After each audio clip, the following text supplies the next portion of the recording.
I need to document as soon as possible the dream images that began to literally flood my brain after the first tests of the Eigengrau project. I'm not sure if they have any connection to the current research, but I don't want to risk all the scenes being forgotten. I'm convinced they are the memories of an artist or someone who is at least trying to be one. I'm fascinated and horrified by his egocentrism and sheer obsession to create. Is his soul even more lost than mine?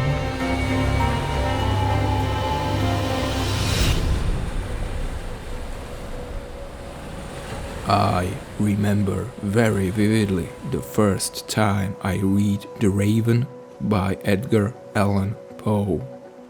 After reading his works, I enjoyed books by Arthur Conan Doyle or Jules Verne. But most of all, of course, I loved the mystery in the Boston natives' paragraphs, and I began searching for an author who was like Mr. Poe and myself. Thanks to the internet in school classrooms, which was not nearly as accessible then as it is now, I found references in the lyrics of metal bands to the writer Howard Phillips Lovecraft. I had no idea at the time that he was the legend. The first stories I read was Cool Air and Polaris. They completely enchanted me with their atmosphere, in which there is a room for the reader's imagination.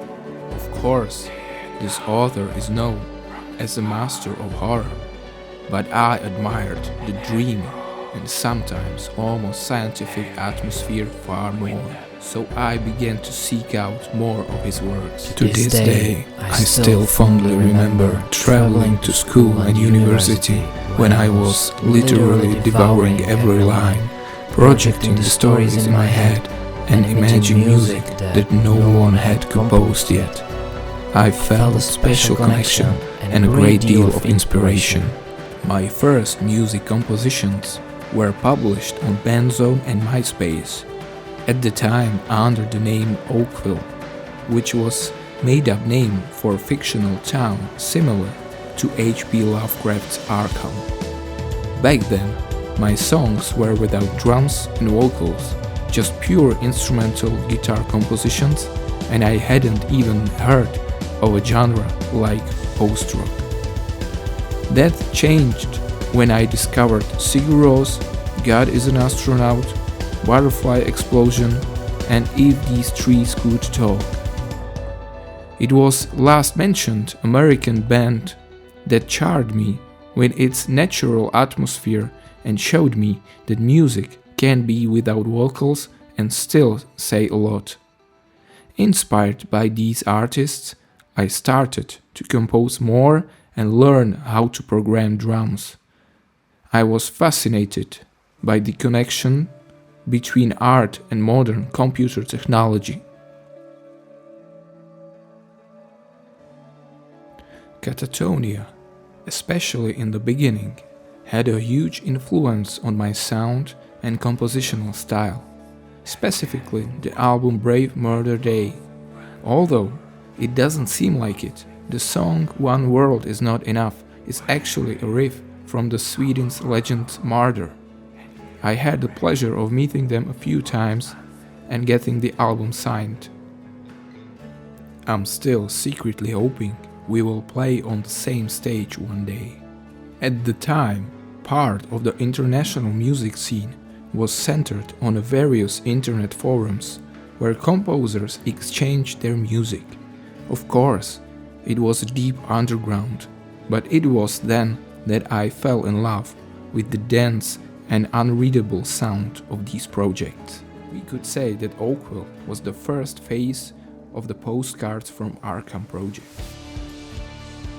During my time in Dissolving of Prodigy and Aresis, I had a lot of material that didn't fit the genre of those two bands or was labeled as too commercial. I recorded and arranged these bits of songs together at home like Professor Frankenstein, not knowing that they would someday become a literal monster. We even played some of the parts in the rehearsal room. I had a project in my head, that time called Corners of Arkham. In my free time, I would record at home and in the rehearsal room until I realized that I had almost 30 minutes of music. At this time, heavy music in the style of metalcore, deathcore and hardcore was very popular. No one was interested in a post-rock at all. I remember when I played the record to my friends, everyone discouraged me from this project. They said that such music had no future and that I should continue with my other bands. Even though I had the album finished and ready for release, I spent several months deciding whether to release it to the world. I deliberately didn't want Postcards from Arkham to act as a solo project, partly because my self-esteem was at the point zero and also because I was a bit ashamed of it. After all, it wasn't exactly professionally recorded and was out of step with the standards of that time. So I staged a band photo shoot where I invited some friends and took photos. So Postcards from Arkham pretended to be a regular band for a few years. Even though some people on the promo photos didn't record anything or even played a gig. Despite all of this, the album OCEANIZE was voted as the 5th best newcomer album in Britva Awards. To my surprise, several labels contacted me after the whole album was posted on the internet. Most of them were from abroad and sent the classic offer, which was not free, but in hindsight I sometimes regret not accepting one of them. Unfortunately, as a student at the time, I literally didn't have a penny, so I turned down everything. An unnamed label from Poland also wrote me a message. Their offer was the only one I could afford to accept at the time. It included the production of a physical media and basic promo. I was thrilled. They officially announced the collaboration on their website and on the band profiles. So I started to preparing print data and looked forward to the physical release. A month went by, 2 months. I sent an email asking when the album would be released, and the reply was that it would be in about 2 weeks. 4 weeks went by, a month, another apology followed, another inquiry, and this repeated for almost half a year. Then the label disappeared, and I never heard from them or about CDs they didn't produce. Also, the Czech label, now defunct, contacted me with a particularly interesting offer, which they wanted to discuss in person in Ostrava. I arrived at the fancy Ostrava restaurant very curious and waiting. After 20 minutes of waiting, my phone rang with an apology and a request if we could discuss the offer on the way in the car. A luxury car arrived with 2 gentlemen in it. One was missing a tooth. They introduced themselves, and they were very knowledgeable about the Czech music scene, and were very complimentary about the OCEANIZE record, saying how much potential this music had, and that they wanted to invest in it. They offered me 3 types of contracts to go through and think about. The contracts were really interesting, but again required some financial backing. I thought for a long time, but due to my financial situation, I had to call them and thankfully decline. About 3 days passed when my phone rang. They said my music was so interesting that they had one more offer for me, and if we could meet as soon as possible. The meeting took place at the gas station when I learned that they were really interested in my music and that I wouldn't have to pay anything. I would just sign a contract saying that I would sort of pay something, but they would take care of the rest. Of course, this would be our little secret. All excited, I told this to my girlfriend at the time, who looked at me as I was crazy. She had to explain to me that it was the shortest way to trouble, and that I must not accept it at any cost. Again, I refused and never heard about them anymore. 5 years later, at a concert, I learned quite by accident from a person who had known one of these gentlemen since their youth, and they were really interesting artists and businessmen. They had several successful years during which they had squandered all their finances and ambitions and lost almost everything. And in this way, they were trying to extract money from young and naive people. I lost all illusions about any cooperation, and since then I have been dealing everything exclusively on my own and by myself. So at least we agreed to perform at Czech Fest 2014. I was, after so many disappointments with publishers, That's why I very was very distrustful and cautious. When the offer from Metalgate arrived.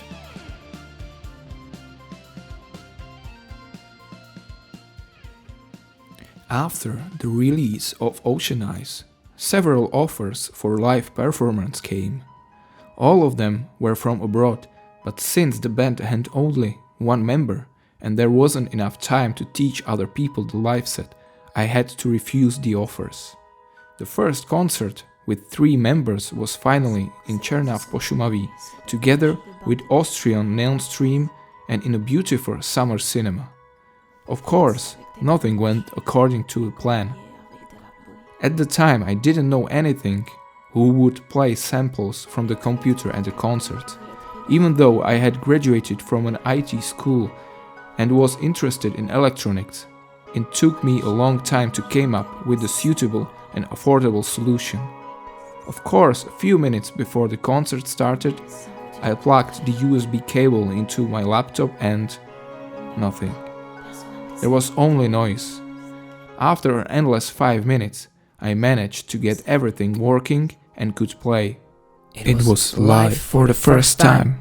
I did it, and it was great. It's alive!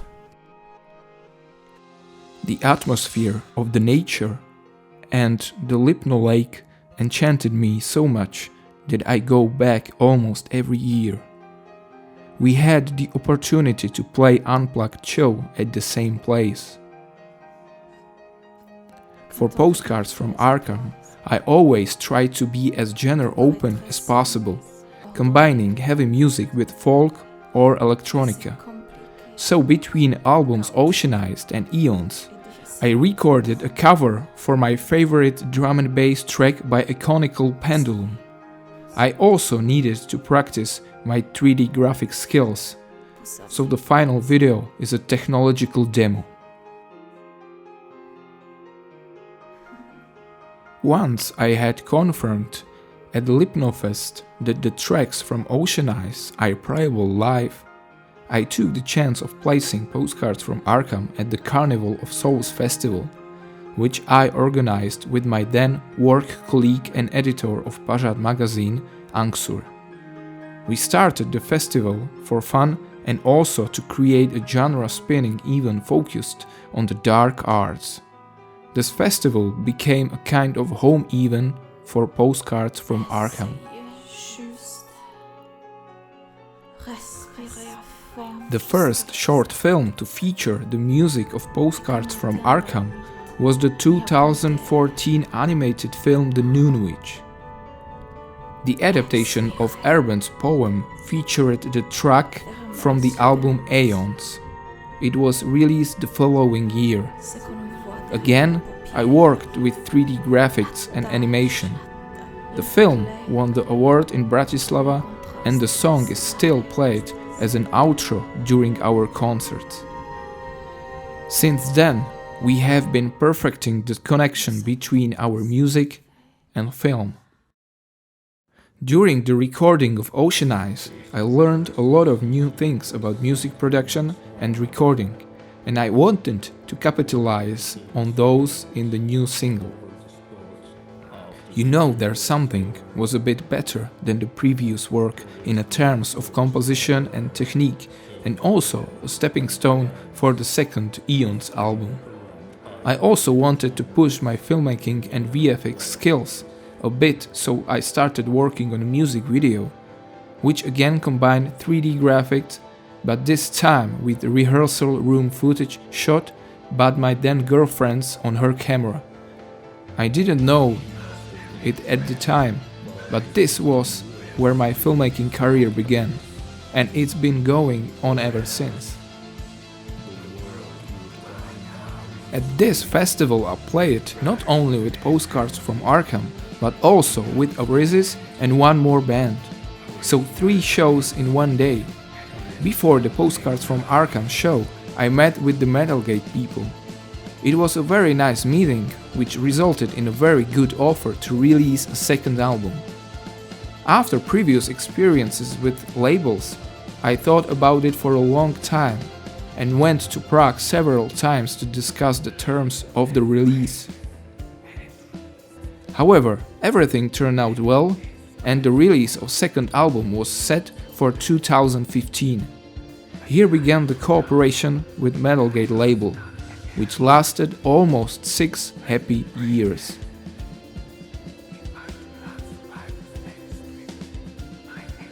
While the first OCEANIZE album was made entirely at my flat, that's why the re-edition was made after all, the whole process was more difficult for the second album. Not only that, but the recording was presetted by almost 3 years of pre-production, where I actually recorded and polished the whole album to perfection at home, so as to deliver the best possible material to the label. In the studio itself, we took care of every detail, thanks also to Libor, who took on the role of engineer and producer. He made sure that I recorded all the instruments correctly and properly. It was a strange feeling to be in the studio all by myself and to be fully immersed in art. I remember when a friend of Libor's came in and asked if it was sad to be in a studio without the band. I said it was a dream come true. Because of the compositions, the mixing was also very difficult. After that, Libor also participated on the album Manta or the EP Oasis. I always try to make the most interesting visuals for each album. This applies not only to the cover art or music videos, but also to the t-shirts or merchandise for the album. For Eons, for example, it was an original postcard, or guitar pick, or tentacle. For the video to the first single from album Eons, I collaborated with Martin Ferko, from whom I learned a lot about filmmaking. However, the whole shoot was very wild. It was a big problem to find a pure white rabbit. I had to visit at least 10 shops and kennels, where I was looked at like a fool, because nobody wanted a pure white rabbit. Eventually, I found a white rabbit, but after the shoot I couldn't keep him. Martin was supposed to take care of post-production, but just at the beginning of post-production his daughter was born and he had other things to worry about. So I did all the post-production while I was studying for my state exams. The music video then won second place in the Britva Awards as the music video of the year. The 2015 Brutal Assault Festival played a big part in the evolution of Postcards from Arkham. When I got the offer to perform at one of the biggest festivals in the country, I had a few weeks to create a band that didn't really exist. Plus, work on the Eons album was peaking, so we spent 2 weeks in the summer in the rehearsal room playing the new playlist. Something must have gone wrong again. Early in the morning, while we were loading up the equipment, the drummer showed me his hand, which was swollen to the point where it looked like it was broken. A phone call went through my head telling me that we would not be able to play at Brutal Assault. It turned out to be an allergic reaction to a bee sting, and it was not certain whether it would be possible to play with this handicap at all. However, everything turned out well, and we performed at the festival again in 2017. We sincerely hope to return again soon. It's always an unforgettable experience. Everything was going well at the Brutal Assault festival, and it was necessary to support Aeon's album, which was gathering positive reactions on tour. So I arranged with my friends from Other Dorat a co-headlining tour. Metalgate added a 6 degrees of separation, and we went on a few stops in the Czech Republic. I was in charge of all the promotion, and Martin from Other Dorat was in charge of technical side of the sound. Everything worked perfectly. We still remember the tour fondly. We had a lot of fun together, and all the hard work of organizing and working on the album paid off. 2016 was again a busy year because we were preparing the Manta album and played several shows. Once again, we played at our favorite Czech Fest, this time with thematically related The Great Old Ones. We also got the honor to open for Antimatter or Mortis. The year 2016 was mainly in the spirit of supporting the successful album Aeons and composing its successor. The biggest event was the European tour we went on together with Minority Sound. I was a bit nervous before the start because I knew the Minority Sound guys from Prague only a little bit, and the bands didn't know each other at all. We were to set off in a van, in which Otus and I were the first time to meet. After getting in and full of expectations, Otus turned the key and nothing happened. Several attempts to start the car were futile. At the engine, Otus asked me, "Do you understand cars?" It was clear to me at that moment that we can't go anywhere. Eventually, it turned out to be a battery fault, which was solved, and I sprinted across the Prague to get our CDs from the publisher. We even managed to open for Mortis from Emperor in Germany. And that time I was a little bit surprised by his professionalism. He shook hands with everyone and signed the posters all 9 in the backstage and was very polite. We weren't so professional at all, because it was quite normal for me, Aleš and Otus not to sleep for days and to drink uncontrollably after the gigs. We always remember the tour fondly. We are still good friends with Aleš, Otus and Petya. Of course, we also had some funny moments on the tour. For example, in Vienna, we found ourselves on the street at 2 AM with nowhere to sleep. The band that organized the event went a bit overboard with the alcohol and even damaged our equipment after a small scuffle. It was too late for a hotel and we didn't have money. After the production intensive Aeon Echoes video, I wanted to make something more band-oriented. Also to reveal the title of a new upcoming album in the video. I asked Libor, producer for Aeon's and Manta album, to be a videographer. Lenka for illustrations to introduce album Manta. Rindolf from Barocco Club for the location and Martin from GM Studio for the lights. These people helped POSTCARDS from Arkham especially in the beginning and often for free, which I am very grateful. The whole shoot was supposed to be simple and quick, but we left Libor for a few tens of minutes with several 100,000 worth of equipment and the second cameraman in the car. On the spot we also discovered that we had no drums. The whole shoot dragged until late. Fortunately, neither Libor nor the people from Barocco Club minded. I took care of editing and post-production. It was the biggest song from the second album, which we are still playing now.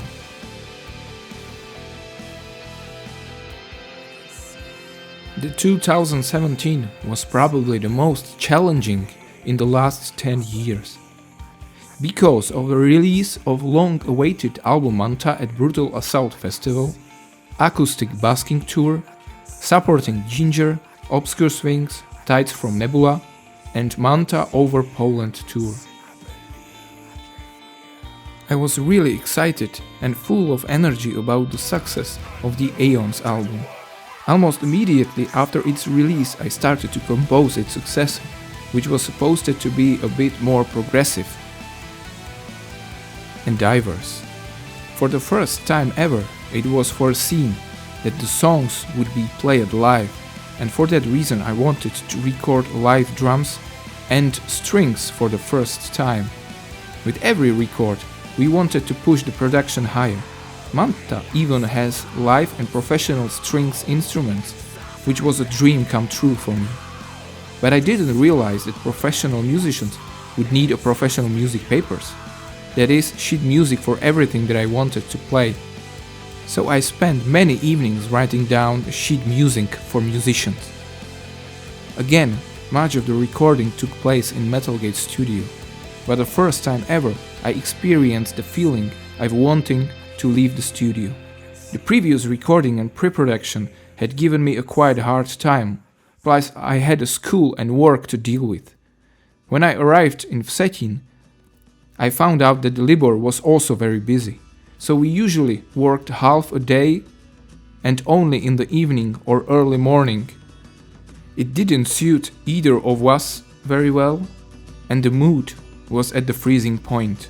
I even had an email already written out, where I informed the publisher about postponing the recording to another date. In the end, Libor and I sorted everything out, and the record turned out great. The album was in the top 5 in Britva Awards.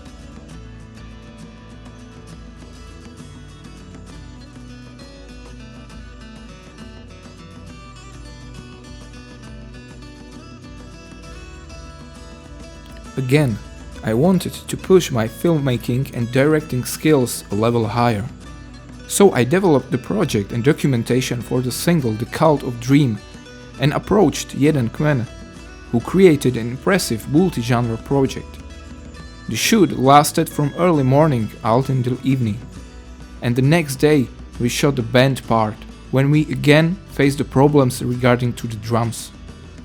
The post-production was also challenging, however, the whole video was again awarded as the second best in Britva Awards. Before the release of the acoustic album Spirit, we went on Busking Tour. This was one of the most important experiences I have had. Playing the acoustic instruments, often for ordinary listeners, really tests the musicianship and songwriting skills. We played in interesting places, cafes, wine bars, and on the street. This experience was one of the main inspirations for my future solo album.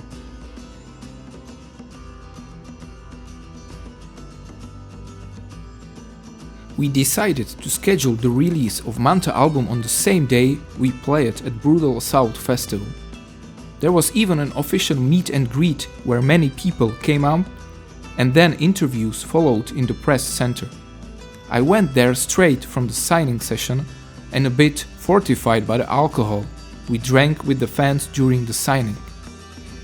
I was a bit worried, as we were playing at the same time as the legendary Emperor were performing. But we had a full house and the experience was unreal.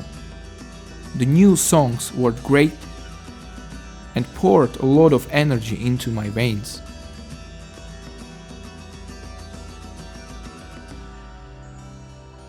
We managed to play at one of the oldest festivals in Poland twice so far. The first time in 2017 we played in a church, sold out the merchandise and fell in love with the Polish crowd, which we have come back to several times on the tour. The second time we went to Bolkov Castle full of goth community was in 2021, and we strongly hope to return in the future. With the fresh Manta album, we went on tour to Poland with Odyssey from the North as our tour companions. The gig in Warsaw was not one of the best. The lights weren't working, so we played practically in the dark. We had an early playing time and we were tired for previous gigs. People didn't came up much either, except one gentleman who kept walking past our merchandise and said that he came mainly to see us and that he really liked our concert. I thanked him, but I didn't really believe it. After a while, he told us that he was the organizer of the Prog in Park festival where Anathema would be and that he wanted us there. I almost fainted. The touring for the Manta album was quite exhausting and the problems regarding to the reliability of the drummer started to come into the full effect. The biggest trouble happened in Bratislava, when we were played in front of my favorite band Obscure Sphinx. A long soundcheck and repeated problems with the equipment kept almost 200 people waiting for several tens of minutes, during which the musicians from Obscure Sphinx and the organizer kept coming up to me and asking what was wrong. The situation was going nowhere, so I decided to start playing the whole set without samples and metronome. On the fly, I chose songs where the orchestras were not missing so much and I set the tempo myself, which was damn fast. The audience was very forgiving, but I was so embarrassed, even in front of the Polish band, that I told the organizer not give us a fee. The journey home was not pleasant at all. The music video for Oakvyl's Not What They Seem from Manta album is a tribute to the work of David Lynch. I have always been fascinated by his art, and not only this track but the whole album is inspired by shows such as Twin Peaks. The recording itself was very challenging. Again, there were problems with the drummer and drums, and involved the drone flyovers in the several parts of the country. The hardest part was our friend Maria, who spent the whole day in the oval mask. Undoubtedly, a dream come true was performing in Poland at the Prog in Park festival. We had the honor to play with artists who still influence our work. Anathema, Zann, Leprose and Tides from Nebula were absolutely amazing. In the backstage, I had the opportunity to have a nice chat with Einar from Leprose. When I asked him if I could have a photo with him, someone came up behind me and saying, "I will take your picture." It was Zann from Emperor. Of course, I had to take a picture with him too. I was also surprised by the attitude of British Anathema. I sat on the side of the stage for their whole set, listening with tears in my eyes to songs I once admired and never thought I would meet this music legend on the same stage. After the concert, I chatted with Danny and I offered him a shot of alcohol. He declined and added with a smile that he stopped drinking alcohol 20 years ago. I was amazed. To this he added, "That's when I started taking drugs." On the Manta album I finally used acoustic guitars, which have always attracted me with their sound. I recorded a few songs where there was a lot of space for them, and one of them was the song Leviathan. I wanted the video for it to be very special and symbolic. I used the haunted house in Rimice and the orcs from the One Tribe. I wanted to make an acoustic album since I heard Agalloch's White, but over the years I realized that playing acoustic instruments is much harder than amplified ones. Plus, acoustic arrangements always test the quality of the songs, so preparing our acoustic album Spirit was very difficult and stressful. Problems with the drummer were unbearable, and all the work on the sound side of the record fell on me. I was so happy with the result that it was then the idea for the solo record first popped into my head. However, as a band, we also played a few acoustic gigs in support of this record, and it's still one of my favorite things to this day. Together with the Czech Neurotic Machinery, we went on several stops in the Czech Republic, Slovakia and Poland. As a band, we were very experienced for those few years, but the cooperation with the drummer at that time didn't work very well. After playing that tour, we had to cancel the rest of the shows and look for a new member to play drums. I've been working on the songs for the Oakvyl album and they sounded fine in the rehearsal room. We just needed to try the material live before recording. Together with Ed Moriamur from Pilsen, we organized a Czech stops and several concerts in Poland, where we always experience only the best. This time the concert in Krakow was very difficult. The local sound engineer was a bit too much with alcohol and was not able already, later in the evening, to do his job. So I somehow plugged in everything with the supervision of the paying visitors and we played our set late in the evening. Otherwise everything worked out and we were ready to record Oakvyl album. The title of the album Oakvyl is of course a reference to the very beginning of Postcards from Arkham, because I was finally able to make the record I dreamed of so many years ago. But in the final stages of making this project, I really had enough. I was trying to get everything perfect by all costs. I would get up early in the morning and before work I would do edits on the album and record. In the evening I was dealing with the publisher Jens Bogren about the production of the album. I felt that Oakvyl was going to be a really great record, but at the same time I knew it would be the last music I would write for Postcards from Arkham for a long time. Working with Swedish producer Jens Bogren, who has produced all my favorite records from Opeth, Catatonia and Swallow the Sun, was a dream come true. The album got amazing sound and I gained a lot of great experiences.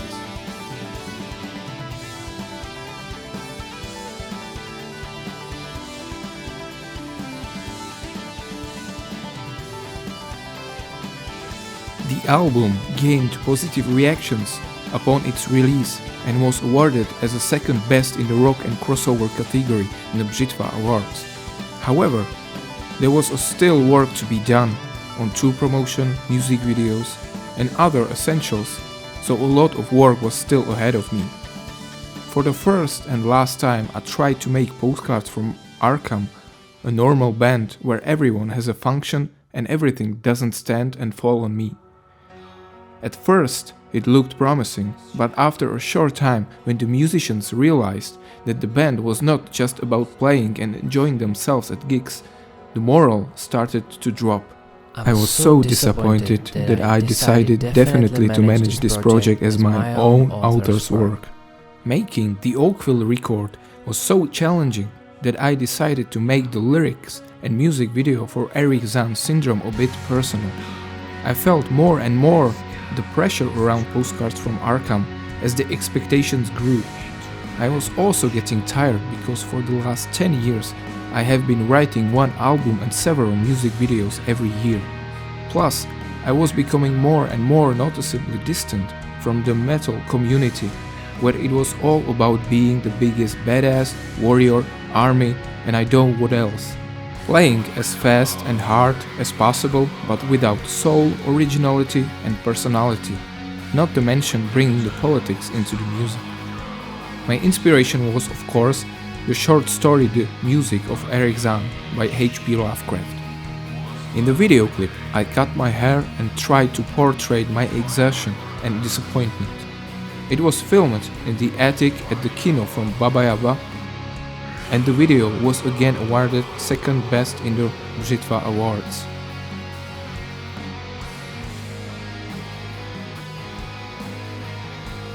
After the production complexity of the video for Erich Zann Syndrome and the long process of making Oakvyl album, I wanted to make something purely natural as a second video. I wanted to film in the place where I grew up for a long time and the lyrics for Spiritual Transcendence encouraged it. Libor helped us with the filming again, and it was necessary to carry all the equipment including the aggregate deep into the forest, where we tried to make as little noise as possible. Of course, we had no permission. The song and the video clip were the culmination of the long-term cooperation with the group Jeden Kmen. Together we developed a short film for one of the most complex songs I have composed. Stibor from Jeden Kmen was in charge of the lyrics and the theme. The result was almost 10-minute audiovisual presentation that premiered on the Fantasy CZ. We even thought several times about the live performance of this composition. Maybe someday the time will come.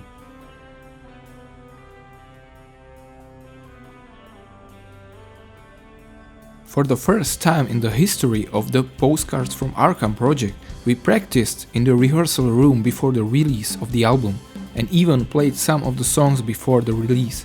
The combination of active promotion, fresh musical material, and organization under our direction ensured that the first chapter of the Oakvyl tour was a great success, as was the response to the album. This project was at its peak point. We visited new and old familiar cities, and the next batch of domestic and international shows were to be played in the spring. However, in February 2020, disturbing news began to spread around the world. The first part of the Oakvyl tour was really successful. For the first time ever, we even managed to make some money. But the tour was interrupted by the worldwide coronavirus pandemic. I remember postponing the first cancelled show for a week because of the pandemic, thinking that the culture must return to the normal in a week. Today we know how serious the situation was. The pandemic had a big impact not only on the concerts, but also on the functioning of the band. Most people lost the motivation to do anything when the gigs were postponed. There were further problems with the drummer, and the overall relationship between the members cooled down. So much so that I was left alone in the band again. The gigs kept getting postponed. After Oakvyl was released, there was a great future ahead. In 2022, I wasn't sure if there was a future. The pandemic also had a positive effect. When I finished the Oakvyl album, I was convinced that I wouldn't be writing anything for Postcards from Arkham for at least 2 years, mainly because I was very happy with the album and I couldn't imagine that I could compose anything better. I was happy with the result, but I felt completely exhausted at the same time. To this day, I don't know how I managed to do it. Maybe it was the situation in the world, maybe it was the situation I was in. But within about 3 weeks, I had composed a brand new record. And not just any regular record. Even during the composition, which was very natural and fun, I felt like I was composing the soundtrack to a movie.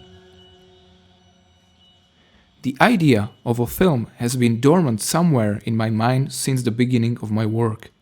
I always thought of Postcards from Arkham more as an audiovisual project than as a band. But especially in the beginning of an idea of making a film was completely unrealistic. All those years of making music videos and composing music led to making a film. While the COVID-19 pandemic has pushed us back the second part of the Oakvyl tour, it has given us more time to prepare the crowdfunding campaign. It actually required dozens of hours of work. Thanks to that, we found out how many people are rooting for us. After a successful campaign, we felt a lot of gratitude, but also responsibility. In addition, the concerts were cancelled, and there was time on the weekends to prepare the project and make activists of the whole pandemic situation. At the beginning of the global pandemic, no one knew how long the cultural restrictions would last. We already know that we had to wait almost 2 years and postpone the second chapter of the Oakvyl tour 3 times. Nevertheless, we tried to use the time creatively, working on a soundtrack, the film, re-edition OCEANIZE, organizing a virtual festival, and also playing for the very first time in Ostrava's Barak Club, but empty.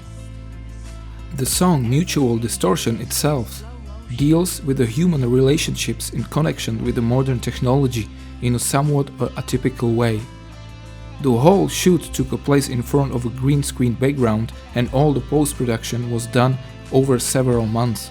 Moreover, the song has taken a solid position in our live setlist and received an acoustic version.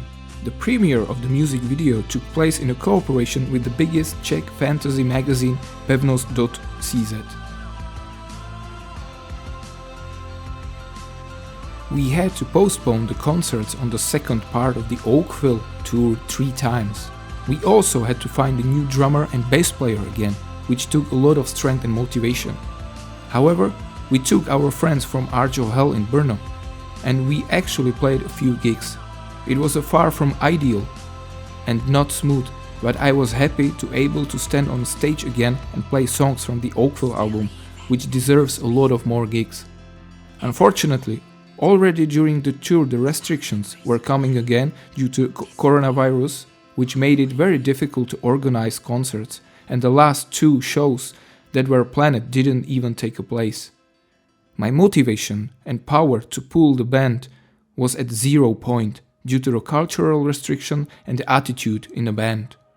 I wanted to work mainly on the new record, the film and the re-release of the first record and do not deal with the constantly moving gigs, traveling and accommodations or transport fees for my bandmates.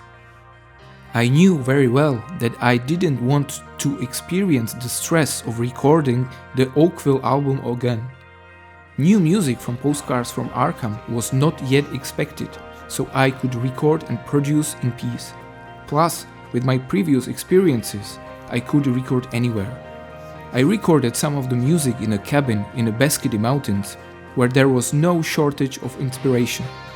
Musically, the soundtrack is very diverse and there is no shortage of atmospheric parts. The pandemic brought out so much creativity in me that I not only composed a new album from Postcards from Arkham, but I also had other songs that were not suitable for Postcards from Arkham or Arizes. For the first time ever, the idea of an album bearing my name flashed in my head. Gradually, I recorded and mixed the songs everywhere possible on the road. I didn't want to relieve the stress that was around the Oakvyl record, so I did everything in a way that was mostly fun, which reminded me when I recorded the OCEANIZE album. The album was nominated for Britva Awards, and I even managed to go on a few shows, which rekindled the flame of hope in me. I'm sure there will be another solo project. I was pretty clear about the cast of our music before the crowdfunding campaign. We've met many talented people during the making of the film, but it's already a tough task to choose reliable and passionate artists, especially when our story has 3 main characters. The filming itself was of course very complicated. For logistical reasons alone, with each actor coming from a different part of the country, we had to deal with the accommodation, makeup, schedules, props, locations, production. Of course, even the first weekends of shooting were not without the problems. For example, we had to replace one of the actors and we also lost a filming location. Fortunately, thanks to my previous experience as a filmmaker, I was aware of the size of the project and didn't let a few problems to discourage me. This project is very important to me.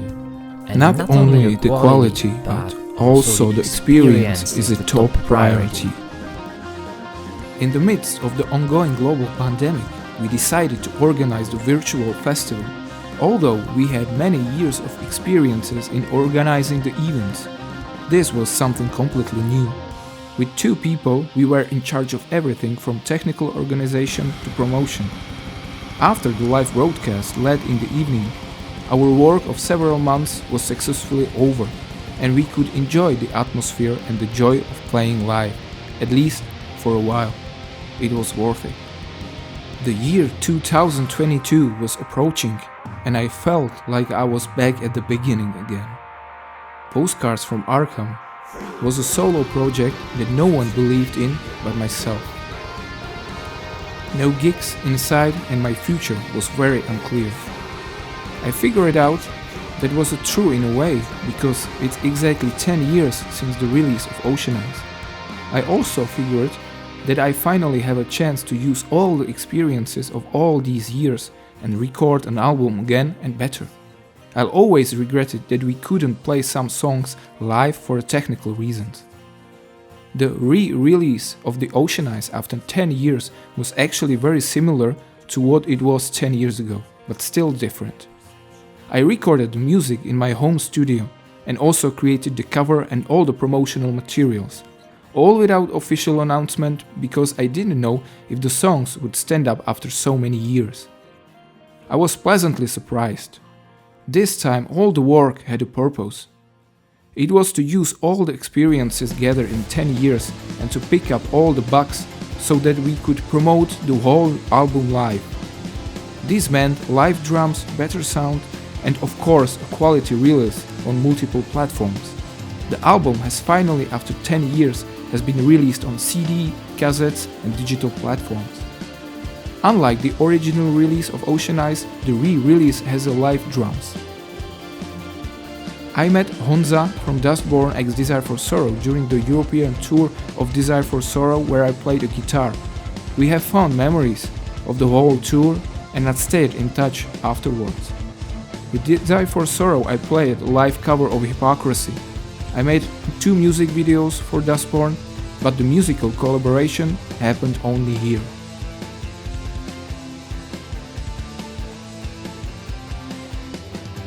When I started playing the songs from OCEANIZE again, all the memories and experiences from the past 10 years started to come back to me.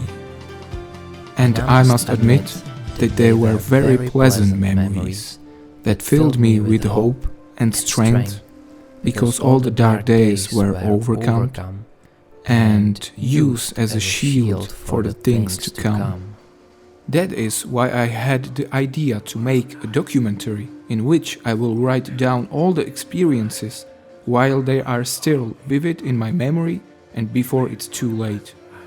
I was very inspired by a documentary by Katatonia that traces their career and was very interested. So I decided to make a documentary like 10 years in Arkham. The cultural situation was far from the ideal, and it was very strange to play concerts because of the war in Ukraine. However, 10 years since the release of the OCEANIZE album is only once, and I wanted to celebrate this anniversary with at least a few concerts. I followed the same procedure again to make everything as relaxed and stress-free as possible. So I approached bands that I have got to know over the last 10 years and are reliable. If you, dear reader and professor, have read this far, think about what the human life is really about. Forget about the afterlife, religion and spiritualism. What's more valuable? Property and power? Or memories and experiences? Think about it. But I've got some unfinished work.